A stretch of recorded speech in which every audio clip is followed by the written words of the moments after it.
Okay, ready to go. Hello everyone, welcome to the last part of what's been a landmark day discussing, investigating, to use Robert's word, interrogating Robert's work. To round things off, we've got a packed programme of readings tonight. And reading tonight in this order will be Robert Hampson, Joanne Ashcroft, a student collaboration with the MA here at Edge Hill, Andrew Taylor, Zoe Scoling, James Byrne, Reese Trimble. Then we'll have an interval. Then me, Tom Jenks, and Stephen Walling, Anthony Rowland, Natasha Fulton, Scott Thurston, Patricia Farrell, Alan Fisher, and lastly, Joe Blowers and Steve Boyland. In amongst that, we'll also have some messages from well-wishers who, in the very best Hollywood tradition, can't be with us tonight. But before all of that, I'd like to welcome the person who we can say, without a hint of exaggeration, without whom the Robert Sheppard Symposium wouldn't have been possible. Please welcome Robert Sheppard.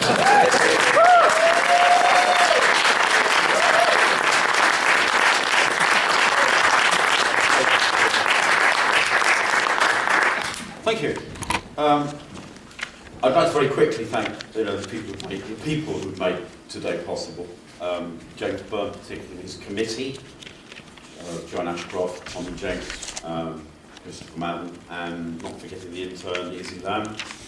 I'd like to thank Joanne and Patricia Farrell for the Ship Falls exhibition, which I hope you've all got to see or will get to see. James, I know, will probably thank institutional backers, but I just want to thank en masse today's speakers and delegates, and in advance tonight's readers and witnesses, and also Kathy Battleworth from the Arts Centre. I'm going to read from what is an ongoing book, I suppose, of sonnets, which begins with Petrarch 3, which some of you know about. But we're going to join it to a sequence of 100-word sonnets. That's not 100 sonnets, that's 100. There's 5 with 100 words each. And they were written between July and September 2016. It demonstrates me at my least relaxed. Breakout. Didn't think it would be like this. Green murk, slanted light catches the national fish basking just below the surface, black lengths wait, sluggish, broody and autistic, stirring things up. For a jape, the men see where to cast their bait, boat, British, now it's an Anthony to pack his spat in the street, but the fish rest unmoved. As a terror truck ploughs into a celebrant crowd, it's National Day, hundreds of miles away, the continent we no longer belong to, our sympathy tempered by autonomy. They've got our country back for us, and now they want it for themselves. Twitter diplomatics break shaft noises back and forth, hold hands up, winking tank-lit black forces, exchanging fire to drop over mid-rank chains. Who's masterminded orders for those vasty super strollers? Newswires unconfirmed, huge which-way swerving in the headlights and clubs high-pillared floodlit FaceTime. In street, just glimmers on peppered iPhones, chiefs on lower downs from downy drips. They are moving complete glued radio blackouts. Ataturk tanks on streets promise soldiers waving. In slanted darkness, talk of confused blondes, licking microphone ice creams in slapping shame. For healing gunfire on the helicopter parliament, a secular bloodshot crowd flips every gunshot. Chaos limbed, tinged by a heavenly vision, tingled darts folded from ambrosia into utopian innards of gospel. Bring back regrets it, deserts hanging, conspiracy, fire against steady English rain, watch infective eye that cannot be lidded free of cleft. Bobbing head, reciting poems about nothing, flickable deceit at quotidian world puzzles turned cockpits to sticky pools of pleasure. Herbicidal bitterness reabsorbed into body, ink dried into pattern, a loud table of word folds, a French entree, willful as a new European headline, carnival passing girls in feathers twirling, a tremble to the beat while the heat lifts its alien rhythm to polonium cocktails. Fuck the pig meat resting against the untended blade, blandishments of the apparatchik, speak post-truth unto powerlessness, wormholing exits within Brexit to the tweets of the hopeful, minutes and matters arriving. I've force-fed my kidnapped evil poets watercress, scrumpy, and their own bad verses until they relinquish their copyrights and I release them, tongue-tied, back into the wordless wild. Failure buried in a national moment infectious as aspiration, as palpable echoes of following. His workplace Soviet outvotes my replete unemployability. The post-factual world lies at my feet, but I'm wearing somebody else's boots and my toes are twitching to kick. Breaking point, pointed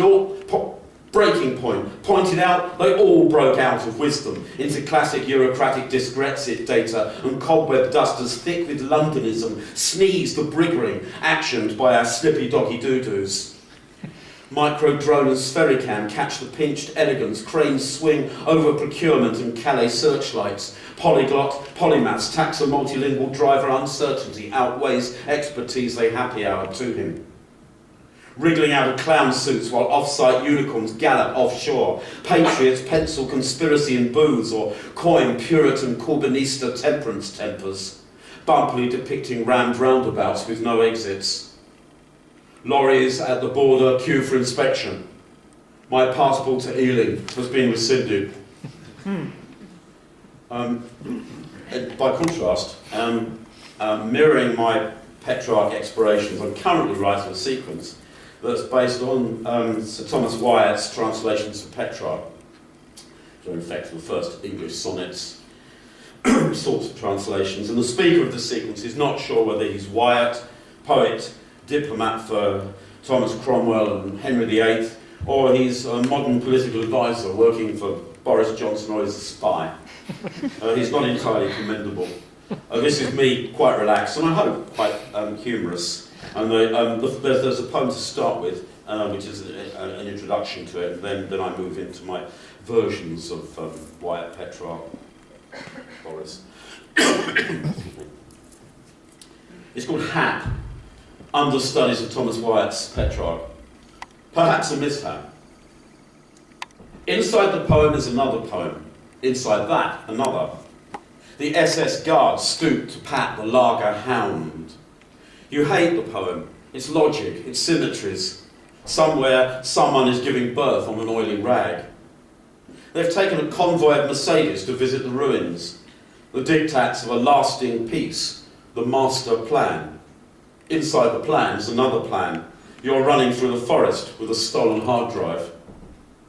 The dry shells of dream open as you wake. You find no trace of relational interference, as Wyatt knows, debugging his devices against the infant's cry, the yearning whine of the washing machine.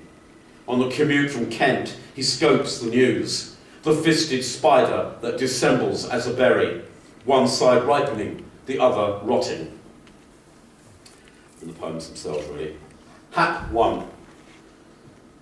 Some foals there be that have so perfect sight.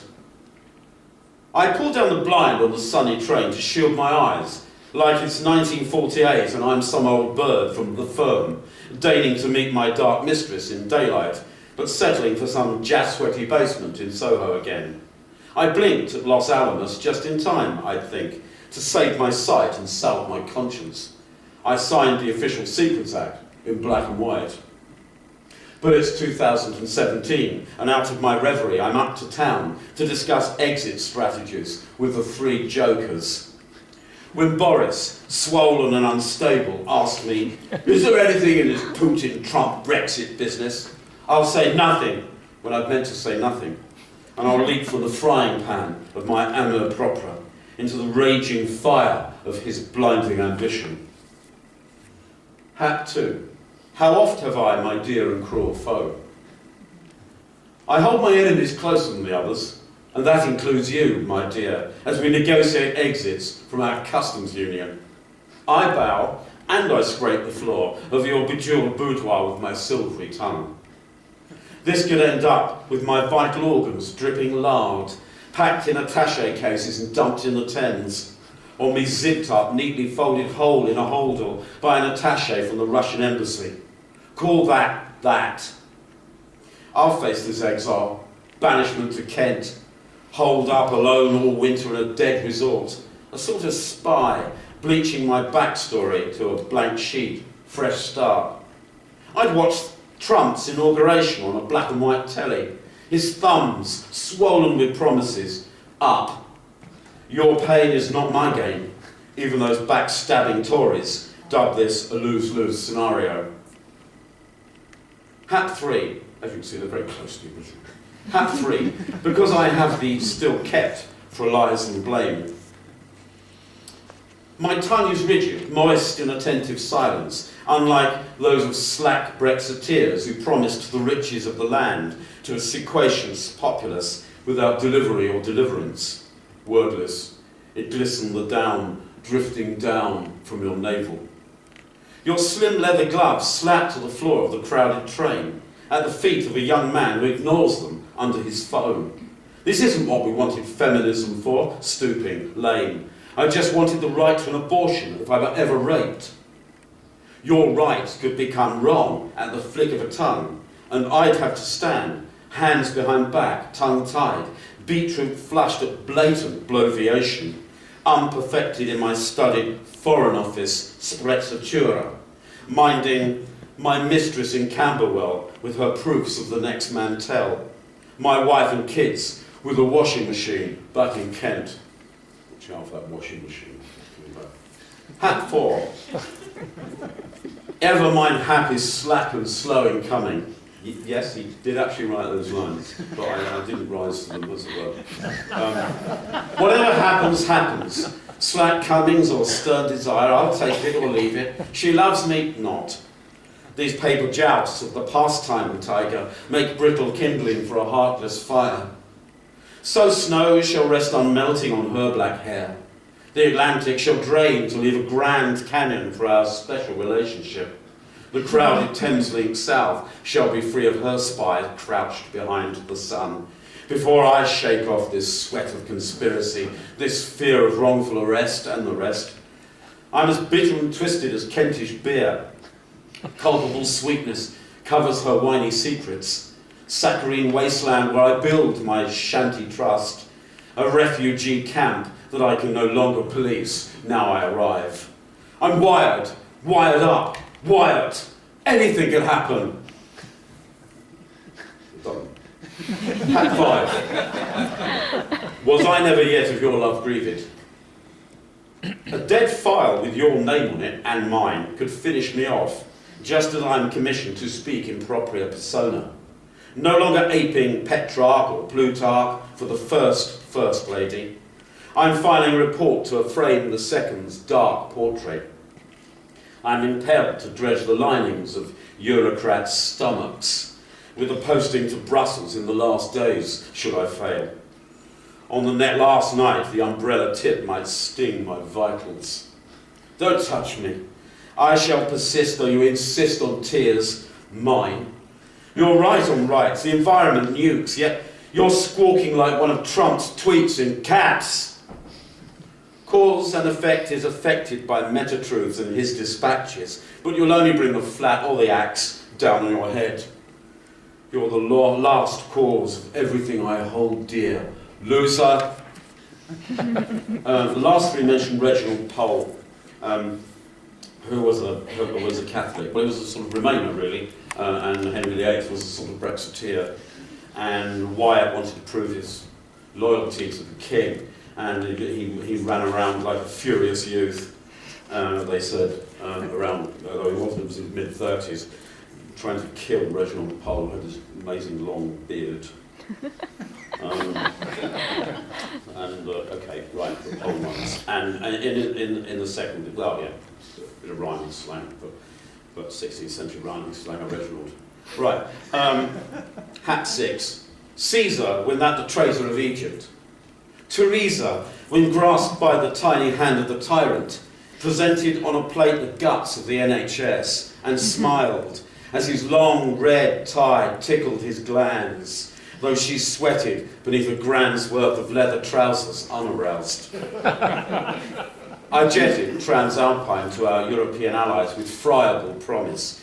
If only I could rope Ramona Reginald Pole to the pole, pour inflammable beard balm over his hipster bush, my eyes watering at the garlicky aroma of barbecued traitor, and disgorge my stomach as he blisters.